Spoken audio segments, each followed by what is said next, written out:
Ladies and gentlemen, SideStrafe back with some more World of Tanks. I've got two matches for you here, filmed on separate days during the ×5 weekend that we've got going on, and you definitely don't want to miss out on that. Lots of experience to be had. I'll tell you what though, there's nothing worse than playing a ×5 game and having your team win and you not doing anything, and that ×5 just goes to waste. So every time I play one of these ×5 events, I'm always nervous going into the match because I'm like, okay, we got to do damage. You know, do whatever it takes, even if it comes down to having to play a little bit more reckless. You know, just get those points, because if the team ends up carrying you and you do nothing, well, again, just such a huge waste. But the other thing is it's hard with the AT15 because it's so slow. So if you have to relocate, it can be quite problematic. So in this match, within this tank destroyer, I decide to head for the objective as it's the quickest route for the speed of this TD. It's just way too slow, and there's no way I'm going to make it up that hill and then end up being of any use. We also don't have that many tanks on this flank, so I figured that I can help back them up. We've got two mediums who I thought were actually going to try to take the flag early on, and then the Yag Tiger. I think the mediums end up bypassing the flag, just seeking out targets. And there are times in some games where you don't want to capture too early, and you don't want to sit back trying to cap while the rest of your team is getting annihilated. So you really have to pick and choose your battles when it comes to this type of scenario. At this point, however, I am starting to wonder if I'm going to see any action. I'm taking a look at my mini-map at all times and noticing that there's just a lot of enemy armor on that hill, and then there's 3 kills from friendly units there, and I'm deciding to reposition. I know that my only chance is to see if I can get a target on top of the hill from this side, and it looks like we might be in luck. There's a Centurion shot out, and he's being followed by a few other pieces of armor. So I'm starting to feel better here, just getting some damage into the game, and at the same time, of course, providing some excellent support to that hill. These guys have no idea what's hitting them. There's a 103 as well. Right now, it is a fantastic shooting gallery. I love this type of situation, except when you're bouncing shots, of course. But otherwise, these guys are just not paying any attention to us down here. We've got the Yag Tiger, I believe, as well, throwing out some shots.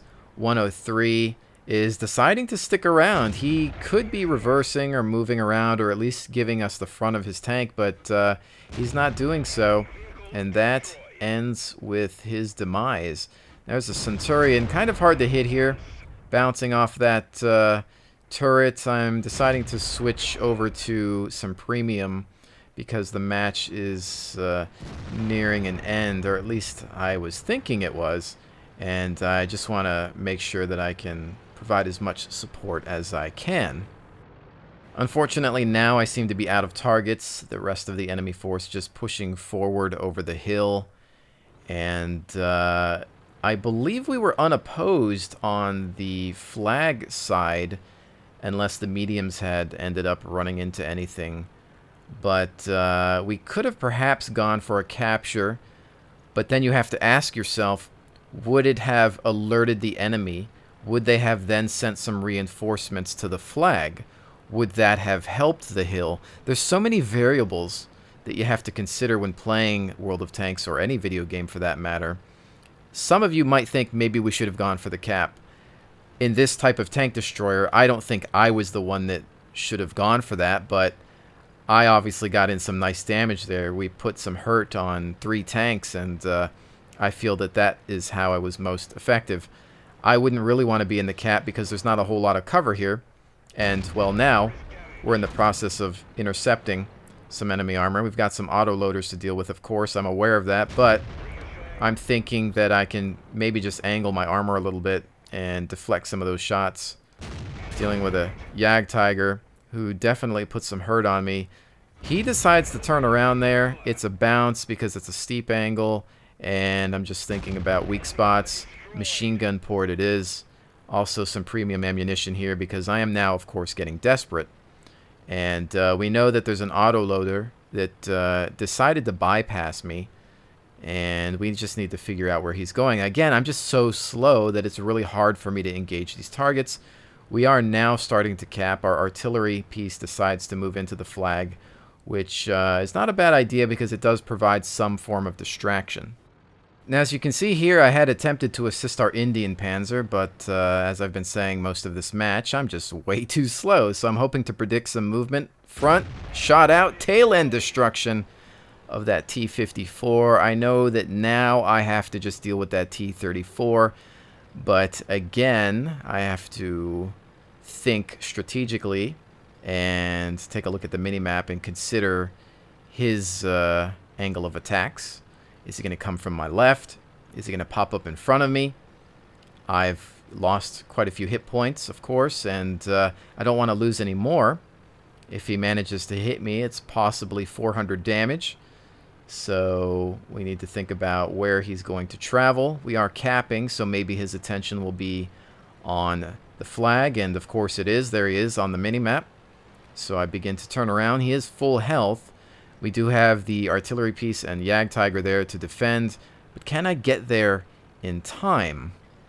They've also got an IS-6, but as you can see, he's only got 1 hit point remaining, which means you know that somebody on my team is not happy with the fact that they shot at him and he still maintained that 1 hit point. It's as if a crew member came out of the cupola and grabbed that 1 hit point as it was flying away. But at this point, I'm just trying to move my slow ass up to this T-34 so I can help the Jagdtiger. Really hoping that the IS-6 doesn't get smart and pull up behind the Jagdtiger. But at this point, I just had the pedal to the metal, and I'm thinking, get behind this T-34 and put some shots into his 6. Got some premium rounds loaded up. I don't need them, but I wasn't even thinking about switching ammo. I just wanted to get myself into this fight. IS-6 appears, but from the wrong side, thankfully.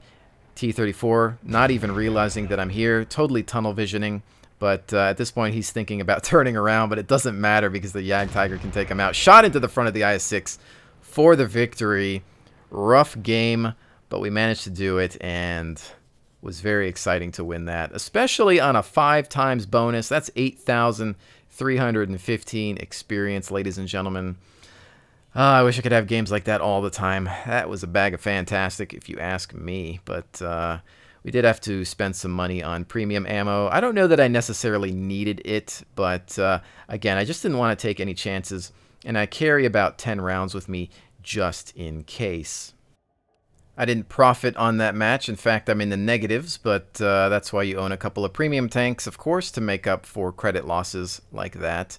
And I think I'll take the 8,315 experience any day of the week over the credits that I lost. Next match, once again featuring the AT15 on the second day of the ×5 weekend. And I decide to head towards the west as the rest of the team seems to be moving towards the east. I figure that I can perhaps use this area along the back here to just line up my gun and angle my armor and fire into the bottleneck. Now, it's really important that you pick your objective from the beginning and stick to it when you're in a vehicle this slow. You just can't relocate in time. And unless somebody's telling you that they can buy you that time, that they can hold the enemy off for you to be able to relocate, then it's just generally not worth it. So even if you find yourself in a location where there's no enemies, just keep trying to push around and forward, or maybe hit a flank that's not protected, because trying to turn around usually ends up wasting a lot of time. Your team gets eliminated, and before you know it, their faster tanks are behind you anyway. So again, just try to commit to a route. Try to memorize the maps and think about good locations for tank destroyers that are especially slow, like the AT-15. Now at this point, I'm just trying to make it to the battle in time. We've got some tanks up front, multiple contacts, and I'm hoping that they don't die by the time I get there.